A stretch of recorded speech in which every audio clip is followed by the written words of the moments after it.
The International Association for Near-Death Studies presents NDE Radio, a weekly exploration of near-death experiences and similar encounters with the other side. Now, here's your host, Lee Witting.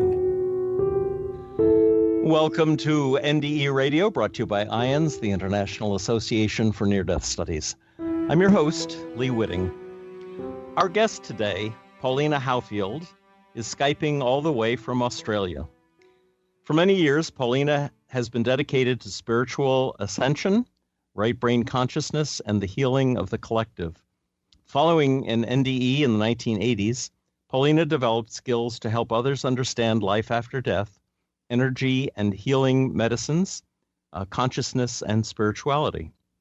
She's lectured at colleges and universities in the UK and Australia.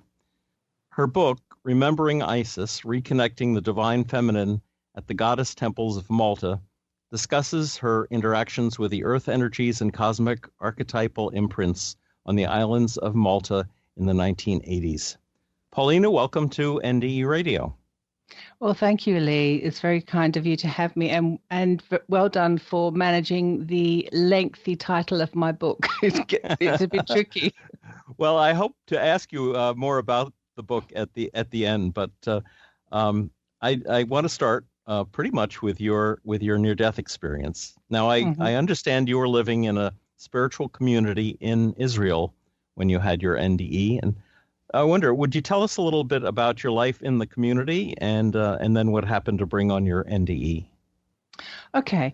Well, I was living in a spiritual community in Israel, and I had been there for about 3 months at the time that the near-death experience happened. I was on a spiritual quest in my life, an inner quest and an outer quest.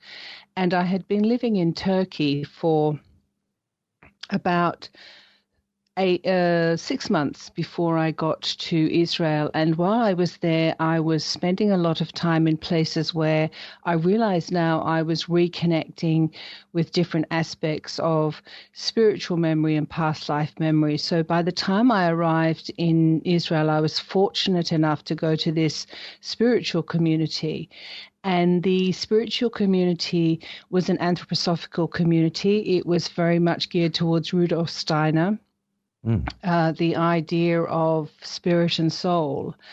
And I did what most people do in communities like that. We volunteer, we do what we're asked to do. So I was working in kitchens, I was working in avocado plantations, I was working in making soy milk, almond milk, that kind of thing. And I also worked in their restaurant that they had every weekend. And the room that I was renting, I guess, was right next door to their library. So I had exclusive access, in a way, to some of their books and to all of their books, actually. And so I was finding that in my free time, I was reading a lot of Steiner books. And I felt close to the stories from the Bible. I felt close to spirit, and I felt close to God, for want of a better word, the source that I would now call it. And so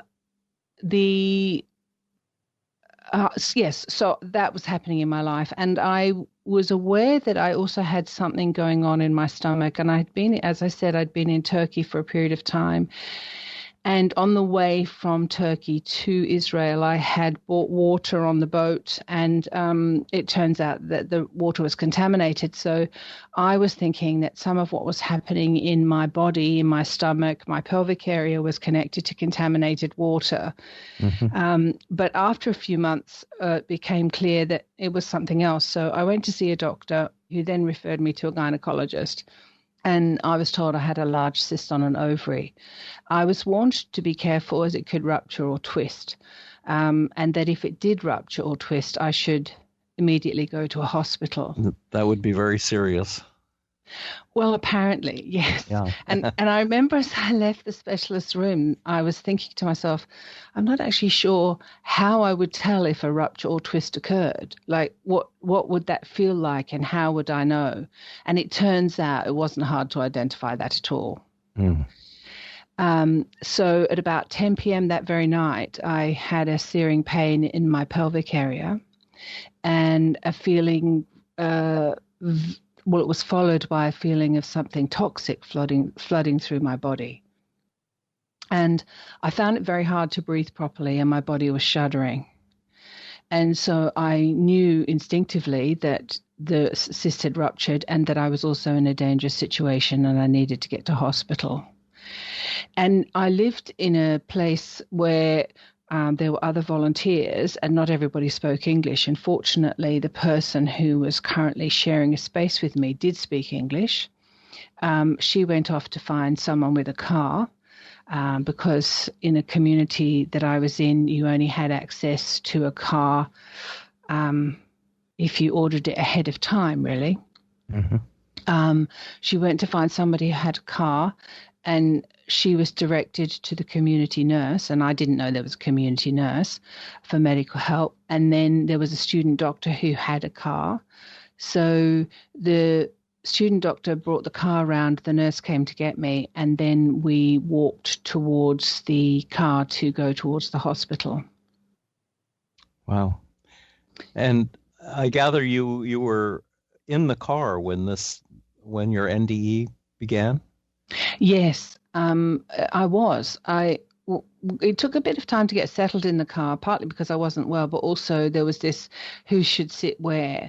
And the nurse suggested that she would sit in the front passenger seat, I would sit in the back, and she wanted me to lay down and place my arm between the two front seats so that she could monitor my pulse. But I instinctively knew that if I lay flat, I wouldn't survive the journey. And also, I was too tall to lay flat in the small car. Yes. So I bent my legs and I placed my feet at the end of the back seat. So I was my toes were pushing against that right-hand door. And I rested the top of my body and head on the window of the left back door.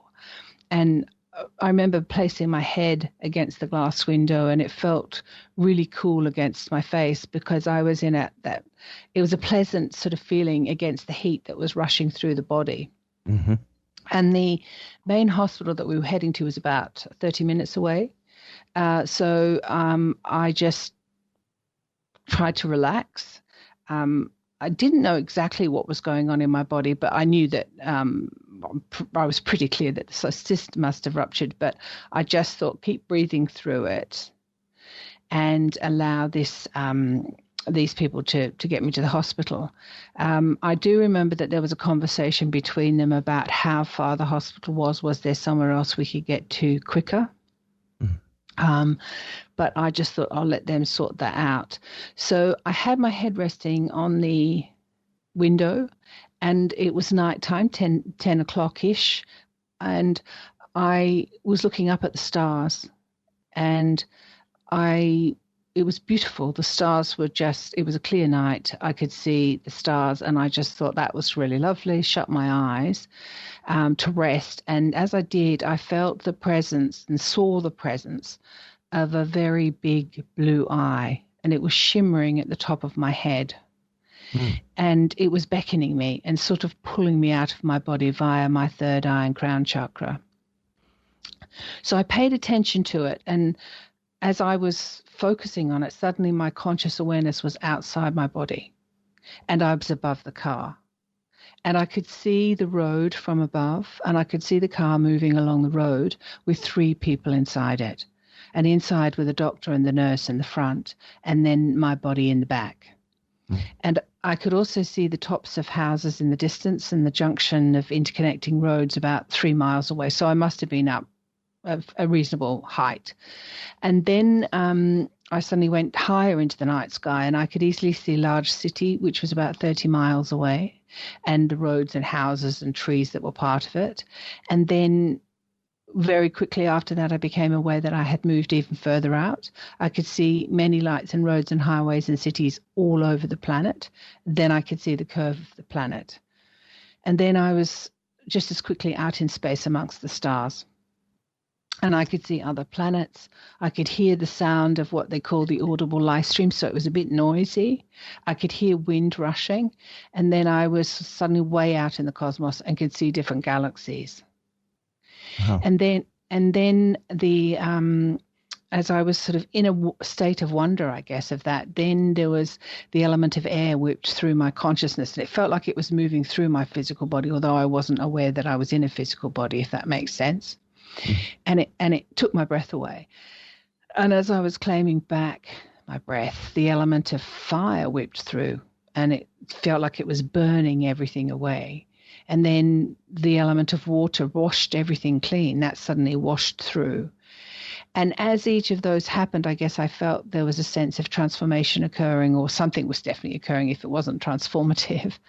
And then the earth energy and element whipped through, and that felt like it was somehow stabilizing matter or redirecting matter.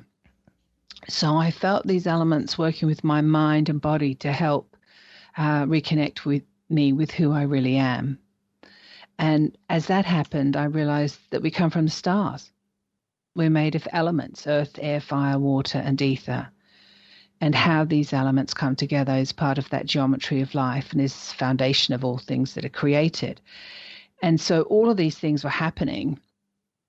And I was moved, I guess, into a level of ether of consciousness. And I was in wonder, because I realized that if anybody asked me a question about anything, I just knew the answer.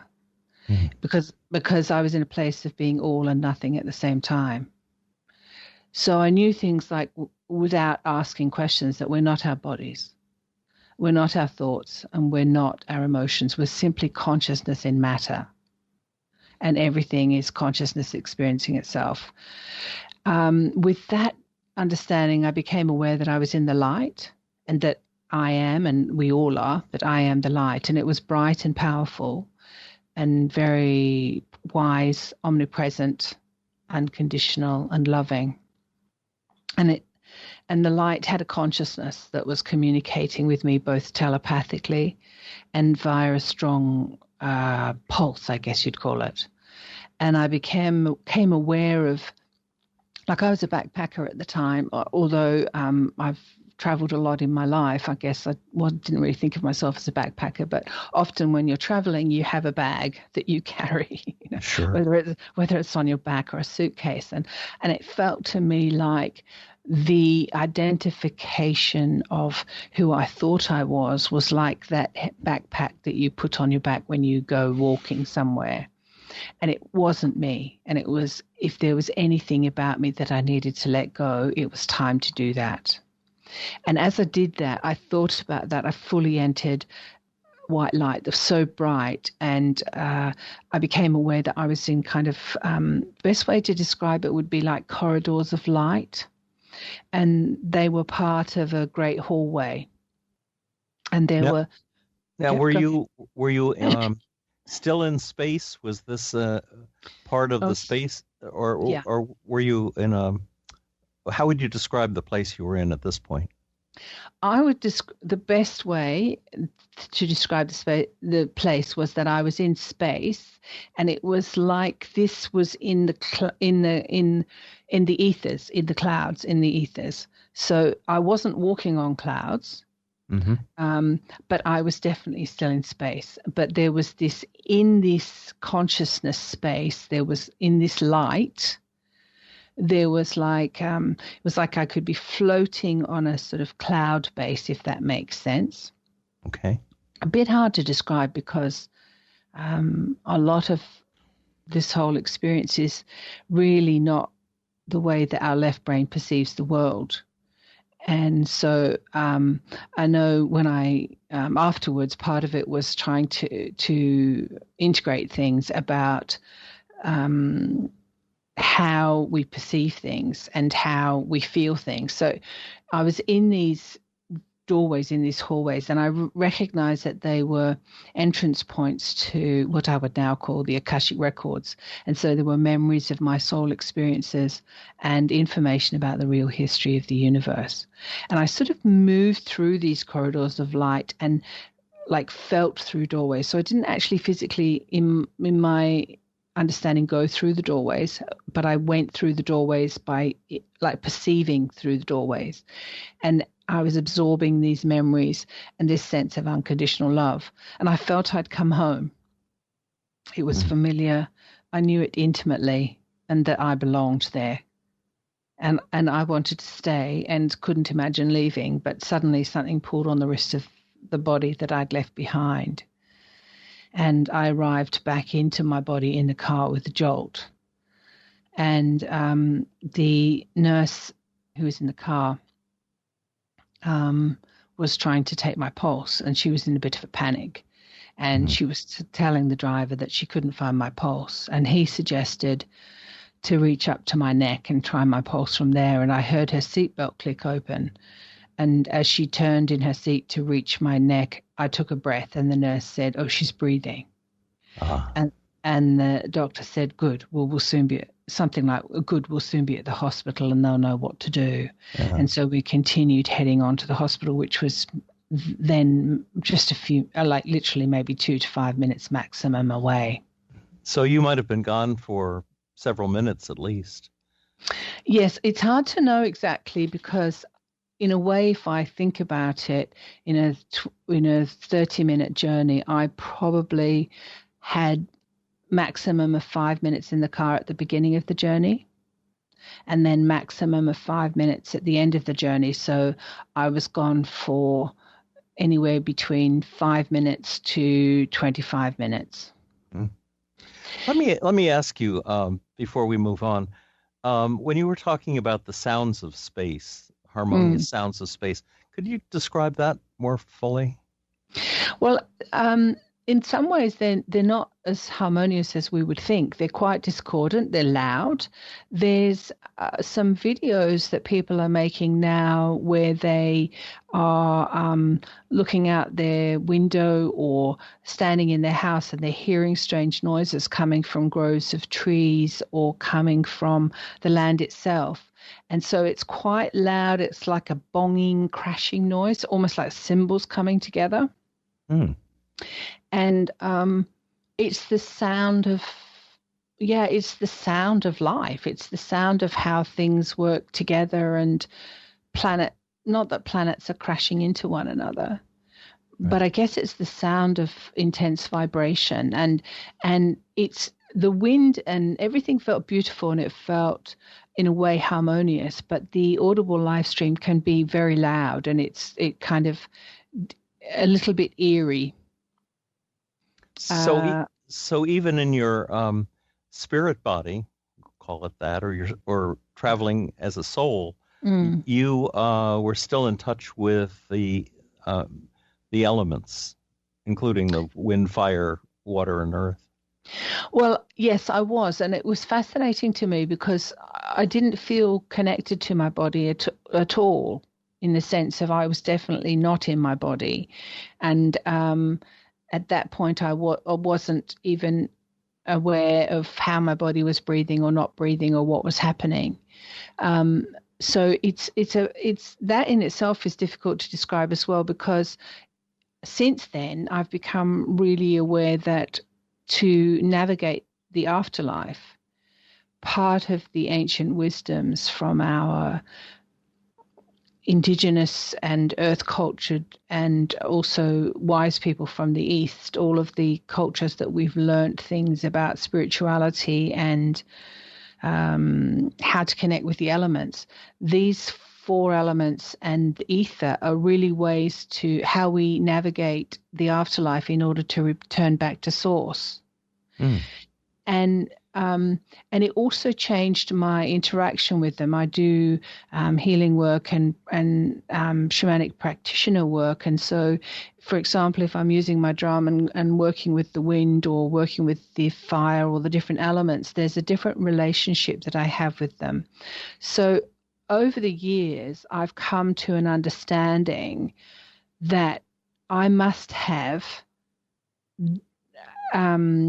learned how to navigate that in a previous time, because that's what was happening, was that absolute understanding that we are those elements. But as we understand that and move through those, we move back to source without entrapments, without getting lost, without getting caught in the astral realms.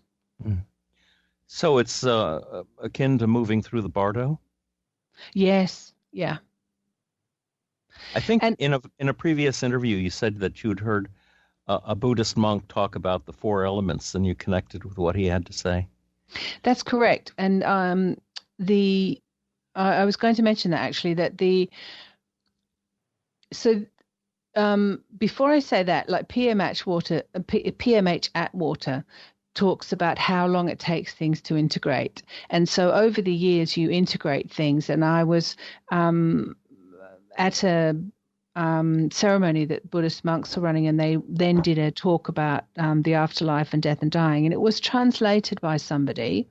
So I'm not sure exactly how good the translation was or wasn't, but I'm assuming it was good, because otherwise they wouldn't have had that person. And the monk was an elder monk, and he was talking about the process of practicing death and living your dying, but actually practicing death. And that this was his skill and one of the many things that he brought to the community. And from what I understood from that was that he works on navigating those elements in order to return back to the afterlife and the bardo, and navigate the bardo back to source, whether it's for reincarnation in a physical form or to incarnate in some other way, or to fully return back to source as a whole being with total soul recall. And that fascinates me, because something else that I've also understood from my experience over the years is that this event was triggered by my soul. It was triggered by my soul, and it could have happened in 3 places on the planet, at least. But it happened in Israel because that was important to me from a previous time, but also the energy template in the earth was relevant to the things that I had come to do. So if the soul carries that, almost like as volunteers, we come to this life as volunteers. Our soul knows who we're going to meet and when, and the triggers are put in place that we will speak to that person or not speak to that person, all of those things that can happen in our life. This was something that was required by my soul for me to fully have a conscious awakening that would enable me to do the things I came to do in this life. And I gather that after this experience, you went back to the UK and investigated past lives, looked into some of your own past lives. Yes, I did. And as a child, the whole experience was interesting for me, because as a child, all the things that I experienced through the near-death were things that I believed in. And I believed in past lives, and I believed in reincarnation, and I believed in spirit, and I believed in all of those things. And I had this sense during the getting back into my body from the near death that I needed to get my overself back in. And I just knew that term. And I was thinking, well, I can't really explain what the overself was. I just knew it was a higher aspect of self, which I would now say would be the 10th dimensional aspect of self. And so all of that was saying I had this information, I had this knowledge, or I had this understanding and clear cognizant knowing. And how could I make sense of it? And then when I went back to the UK, I needed to recover and needed to have some surgery, but I also began to study past life therapy. I now work with past lives and regression therapy. I studied shamanism. I studied healing, different modalities of healing, including sound, because the audible live stream was really interesting to me. I studied chakra healing, a whole range of different forms of healing. And I also went and did art therapy because the mythologies and the symbolism and also that thing about art therapy that I find really fantastic is it's not about words. It's not about, it's about emotion and it's about sensation. And those are, for me, important ways of how I interact with the world. So it was a good way of bringing all those things together and finding ways that I could best help myself heal and also perhaps help other people who were dying or were wanting to learn how to navigate the afterlife, and also help me to help other people who were just living a so-called normal life and wanting to know more. In the few minutes we have left, Paulina, tell us a little about your experiences in writing the book. It sounds like it was an amazing experience. This was also back in the 1980s. Was it after your NDE or before? It was after. As a result of the NDE, I work, and I was doing it before, but I wasn't doing it as consciously. I work a lot with the energies of the earth and how we can cleanse imprints in our own bodies and with the energies of the earth to better connect with the earth and galactic energies, but also to cleanse and heal ourselves. And so I work with a lot of different sacred sites. And so I had been, if you like, called as a clairvoyant and medium and earth energy worker to work with particular sites in London. And then I ended up being called to go over to Malta to some of the goddess temples. And these days, Malta doesn't have the kudos that it used to because Göbekli Tepe has kind of taken the place of being the oldest goddess temples in the world. But back then, Malta was considered the oldest known goddess temples in the world. And so moving and interacting with different energies at this place, there was lots going on, many, many different layers, from meeting dead people to meeting solar gods and ray masters and all sorts of beings. And I had no intention of writing a book, none at all. I was just living my life and doing my thing. And I was on a plane returning to London. And the night before, I'd had these visions of a phoenix just flying through the air and almost like burning into fire, exploding into fire and crash landing.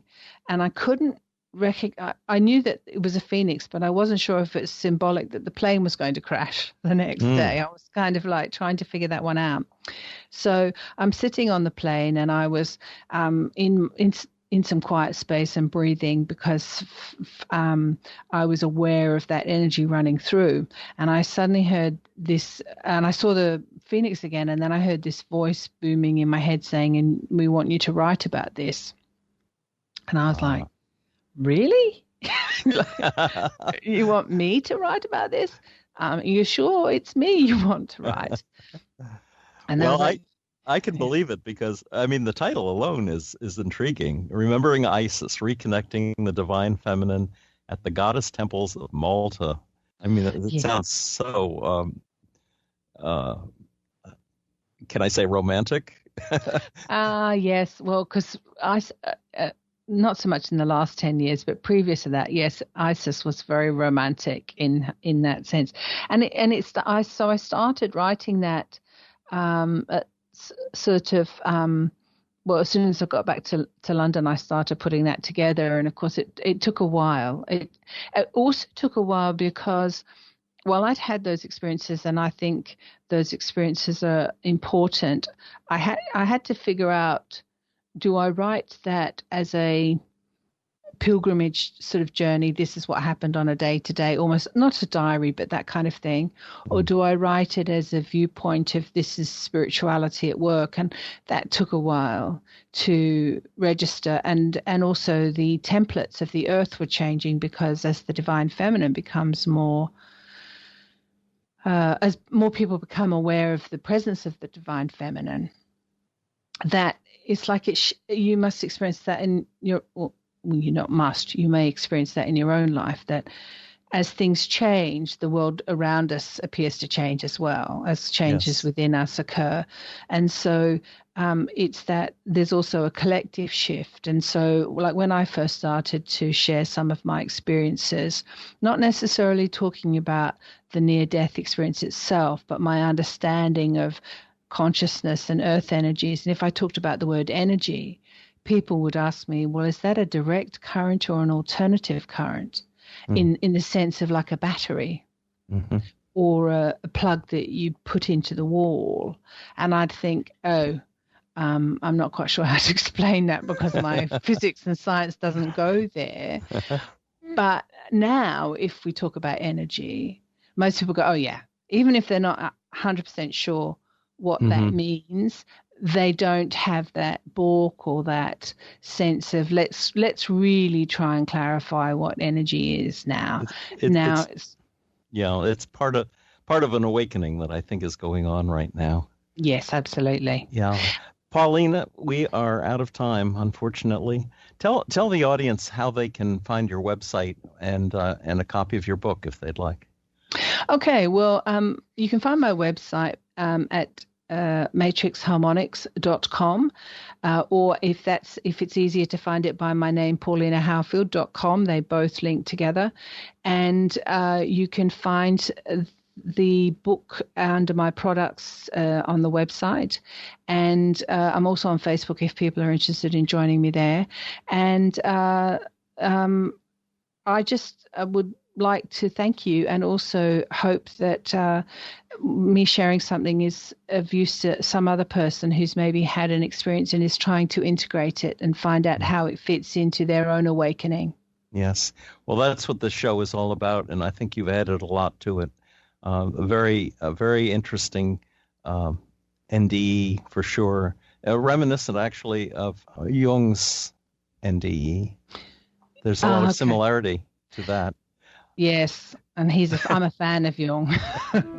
Unfortunately, as I said, we're out of time, and if folks listening would like to hear this show again, or any of our past shows, go to NDE Radio and click on the past shows button.